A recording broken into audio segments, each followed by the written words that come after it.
Hi all and welcome back. Today I wanted to talk about Orcs Must Die Deathtrap.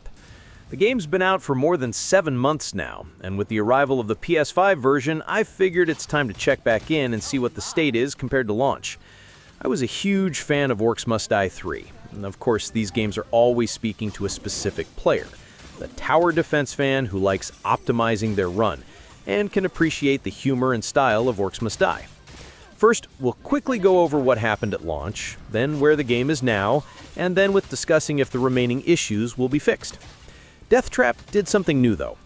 It ditched the traditional runs and went for a roguelite setup, where you get both buffs and debuffs during a run, and where upgrading and unlocking new traps is tied to meta progression. On paper, good idea. The problem? A lot of people, including me, play this series to optimize in endless modes and turn every map into a giant death row of traps. Instead, Deathtrap felt more like a roguelite tower defense puzzle. And that barricade limit hit hard. At launch, you couldn't even buy a barricade. You were stuck with the limited free placements, which made building flexibility, not great. Later, they added the Rift barricade, one you could buy during a run. It not only blocked paths, but also boosted traps nearby. To balance it, it was made expensive, so you really had to choose where to use it. It helped, but didn't fix everything. Stability was also rough early on. Crashes in menus, crashes on loading, crashes mid-match, especially on Xbox and certain PC setups. Patch 1.0.12 in March was the turning point. Big list of crash fixes, and since then, it's been solid. Even PS5 is stable now. This part's just not an issue anymore. Content and map variety were another sore spot. At launch, there were only 11 maps, and the barricade cap was about 12, so every run felt like a rerun. Same funnel setups, same pathing. Open space maps? Basically pain, but over time, that's improved. Early February brought the Rift barricade. Durable, boosts traps, adds options. The cap on barricades got raised over multiple updates to around 22. That's a big shift. The Arcane update added 2 remastered classic maps, Magnum Orcus added another, and State of Slay dropped in with 1 more map and 2 new traps. Then came the Gnome Coming update.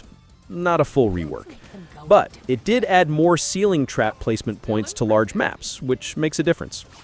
So variety's better now, but once you find the optimal pathing, that repetition still creeps in. The meta systems had their own launch issues. Threads were weak, some were bugged, and distortions felt like filler. Patch 1.0.9 merged thread tiers, boosted some effects, and fixed stacking issues. Distortions got buffed or toned down depending on how bad they were. Patch 1.0.11 followed with more tweaks. Now threads feel like they matter, and distortions can change up a run in a good way. That said, balance still shifts between patches, and the meta progression still pretty slow. Enemy pathing also had some weird stuff early on. Enemies clipping through barricades, bosses spawning in the wrong places, sappers exploding too early. Arcane cleaned up most of the barricade bugs. Patch 1.0.12 fixed boss and sapper behavior. Today, that stuff is stable. Those weird launch day quirks, mostly gone. Matchmaking was another problem, especially if you wanted to queue solo. But with the State of Slay update on July 29th, they added full crossplay between PC, Xbox, and PS5. That helps a lot.